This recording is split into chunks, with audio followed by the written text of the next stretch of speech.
You know, I have this very irrational or rational fear and fascination with outer space. There's something about that vast emptiness, the massive planets, and just the pure chaos of it all that just terrifies me, yet I can't seem to get enough of it. Sometimes I find myself staring up at the night sky and thinking just how insignificant we really are. How one day out of the blue, everything can be taken from us in an instant from some cosmic event. And as much as it all really creeps me out, I still can't help myself from watching shows or movies about the subject. From the Twilight Zone episode The Midnight Sun to the Nicolas Cage movie Knowing. So today I figured we could have ourselves a look at the 90s Outer Limits episode Inconstant Moon. Based on the Larry Niven short story, which was first published in 1973, Inconstant Moon stars Michael Gross as a physics professor who notices that the moon is shining much brighter than it should be, and to his horror believes the sun has gone supernova. The story begins with Professor Stanley Hurst grading some college papers, until he notices that the moon is a lot brighter than it should be.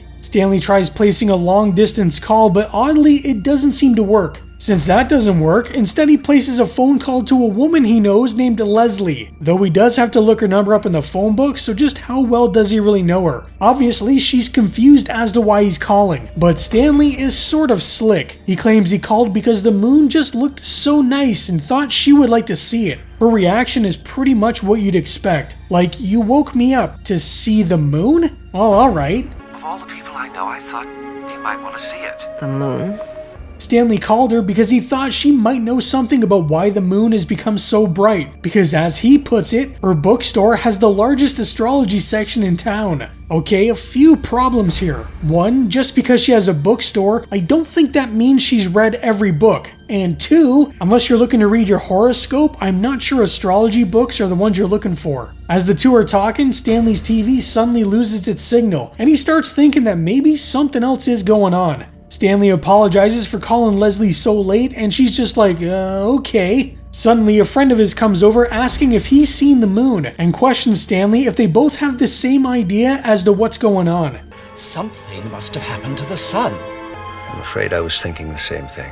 Stanley believes the sun has gone supernova and that this is the end of the world. He seems pretty chill about the whole thing, but I guess a little booze will help with that. Henry thinks that maybe there's something that can be done, maybe someone they can call. But if the sun did indeed go supernova, the best thing you can do is bend over and kiss your ass goodbye. Plus, Stanley already tried placing a long-distance call. Henry, like I'm sure most people, wishes he didn't know this is gonna happen, so he heads home to pray. I think Stanley was just trying to play it cool in front of Henry, because the moment he leaves, the entire thing hits Stanley like a brick.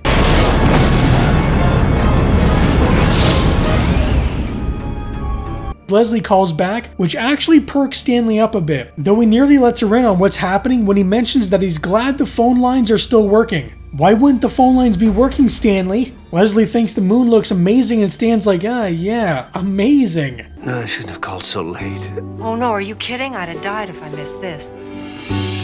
Oh, she's gonna regret saying that. Stanley knows this is it, they're all gonna die. So he figures, why not shoot his shot? He asks her out, knowing full well that they only have hours left. Leslie actually says yes, but this might go down as the worst first date ever. So, how cold is it outside?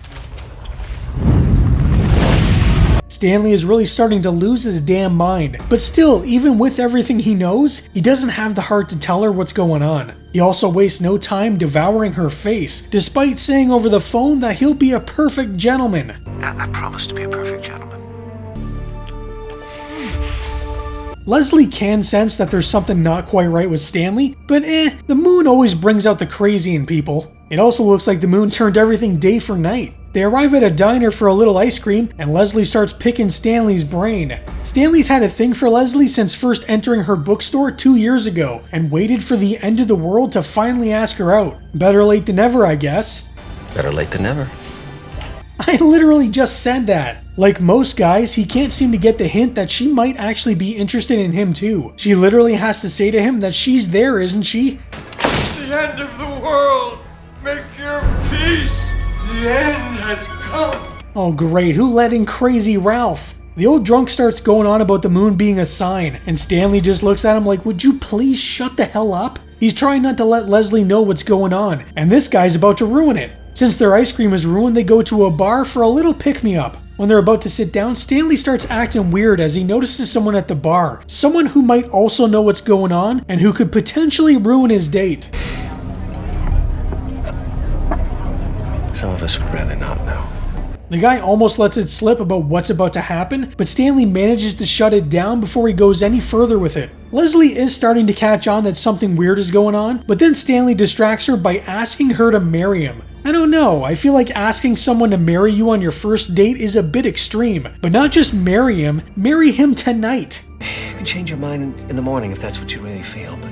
This is nuts. She doesn't even know there won't be a morning. I don't know how much Leslie had to drink, but she actually says yes. I get that Stanley went into your store a lot and bought a bunch of books, but that doesn't mean you've got to marry the guy. She must have been expecting this, however, because she already has her ring picked out. Okay, these two definitely deserve each other. Stanley breaks the window, steals the ring, and the two bolt it before the cops arrive. The wind suddenly starts picking up a bit, and that seems to be the catalyst that gets Leslie thinking that maybe something is going on. The sun. It's gone nova. God. Stanley finally tells her what's going on, and she is pissed. Leslie is obviously scared, but it's the fact that he pretty much dictated how her last night on Earth was going to be spent that really ticked her off. Had he told her sooner, maybe when he first called her, she could have spent some time with family or friends. Instead, she spends her last night on Earth with a guy that bought a bunch of books because he had a crush on her. I guess the marriage ends before it even starts. Ask her to marry you. You're never gonna have to go through with it. Maybe you can even get her into bed before the end comes. I mean, I can't argue with her.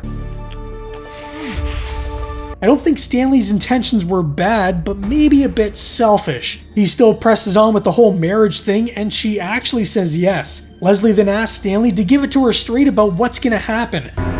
First there will be a thunderclap. It will be deafening. And she immediately regrets it. I guess the silver lining is they'll be dead almost immediately. Stanley figures since they're about to die, there is one last thing they could do together. You know, have a nice meal. What did you think I was gonna say? Why is a guy stocking vegetables outside at 1 in the morning though? Is this a 24-hour vegetable stand? While Stanley grabs some champagne, the police pull up because it is odd that someone is buying fruit and veggies at 1 in the morning. Here you go. Thank you very much. Look, keep the change.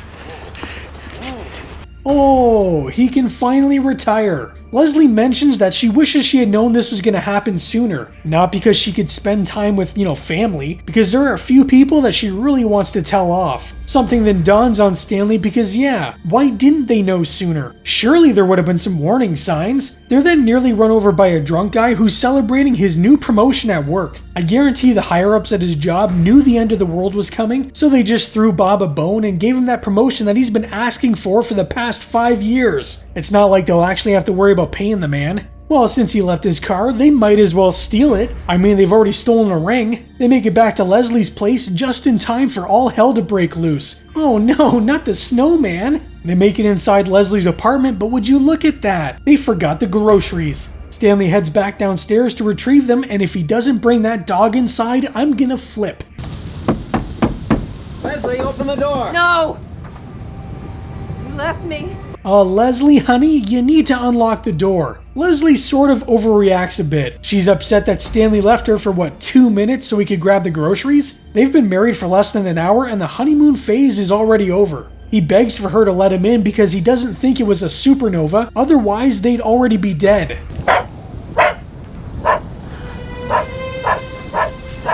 Oh good, the dog was able to talk some sense into her. Stanley now believes it wasn't a supernova, but a massive solar flare, and now there might be a possibility for survival, which is sort of why he needed to grab the food. She finally lets him inside, but she refuses to do anything. Stanley tells her they need to cook all the food in the fridge and prepare for massive flooding, but she's like, no, I don't want to do anything. So then die, I guess. Stan, I don't think now is a good moment. Leslie seems more upset at the idea that they might actually live now than if they were just gonna die, which I'm sure must make her new husband feel really good. Stanley tries calling his buddy Henry over, but I'm not sure he can make it to the phone right now.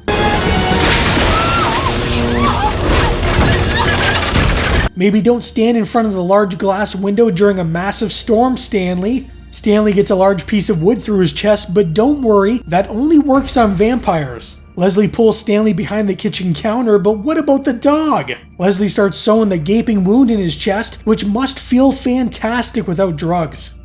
Oh, stupid of me to stand so near the damn window.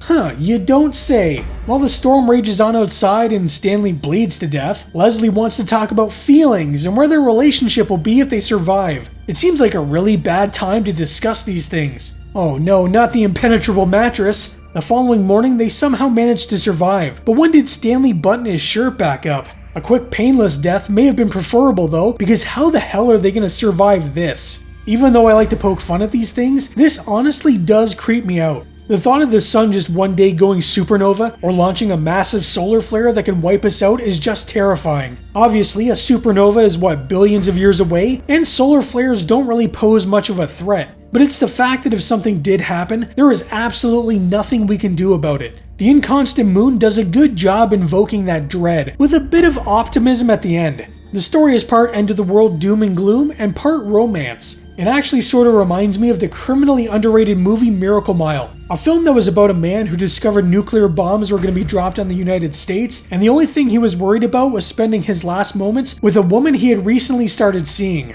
From Stanley's perspective, I can kind of understand how he was feeling. He knew it was going to be his last day on Earth. At least he thought he did. And the only thing that he could think about was spending his last moments with the woman that he had been in love with for the past 2 years. Michael Gross and Joanna Gleason are both great in their respective roles. The acting overall is actually pretty solid. The special effects are a little rough around the edges, but I think they're good enough, especially considering when this came out and the smaller budget they had to work with. I haven't read the short story that the episode is based off of, but from what I've heard, it's a fairly good adaptation, with some even saying that it's better than the original source material. I don't know what it is, but I just love end-of-the-world type stories, and there are definitely more that I want to cover in the future. But what are some that you would like to see me cover? Let me know down in the comments. Anyways, that's all for today. I hope to see you in the next one, and stay spooky!